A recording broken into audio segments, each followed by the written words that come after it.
Hey guys, Miss Osuna here. Let's start off making a high top shoe. We have a line that's horizontal representing the ground. We're going to have our toe on the left side here. It's a little parenthesis. And then this is straighter for the heel, but it curves at the bottom slightly. So it's straighter up higher. Okay, so now go on ahead and put in a diagonal line for the top of our high top sneaker, and then coming slightly down. It almost looks like a boot profile. And then now we're just going to connect. So we just extended that line out. So this is our basic. Now let's move on and let's add some details. So for the sole, we're going to bring this down and all the way across the bottom. So I'm just darkening, and then we're curving at the back by the heel. So I've just darkened that a bit. Now we're going to repeat, and I am doing a line that is parallel to that first set of lines. So it goes the exact same way as the sole here, just higher.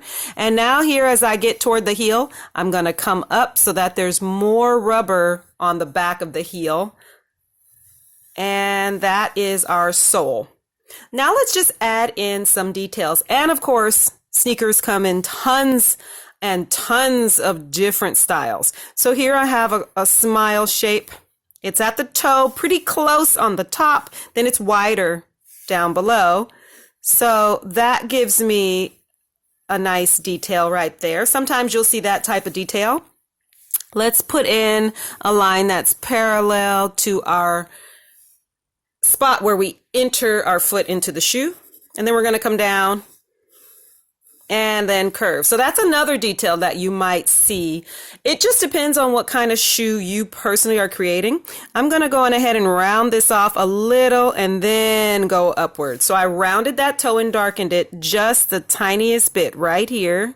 So I'm just curving downward slightly, and then I'm going to go on ahead and darken as we go up.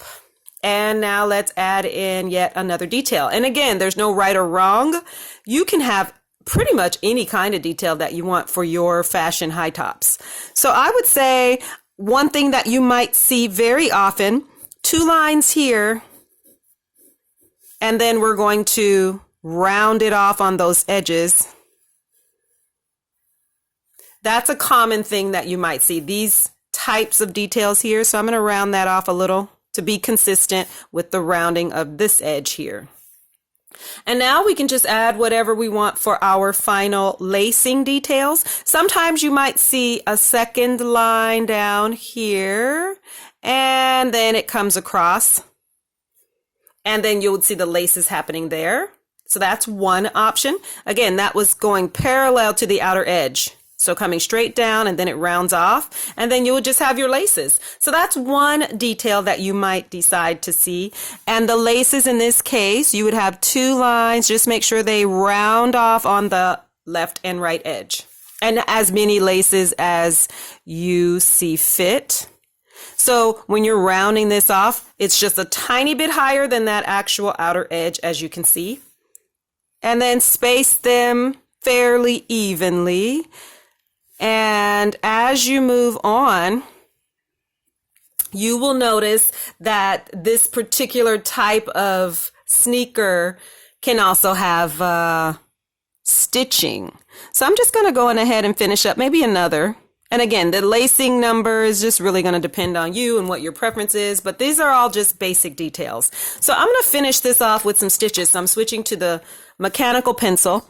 So I'm going to add some stitches here. I don't know if you can hear my dog scratching in the background. That's Miss Butterscotch. Yep, she's very itchy. She has allergies like I do.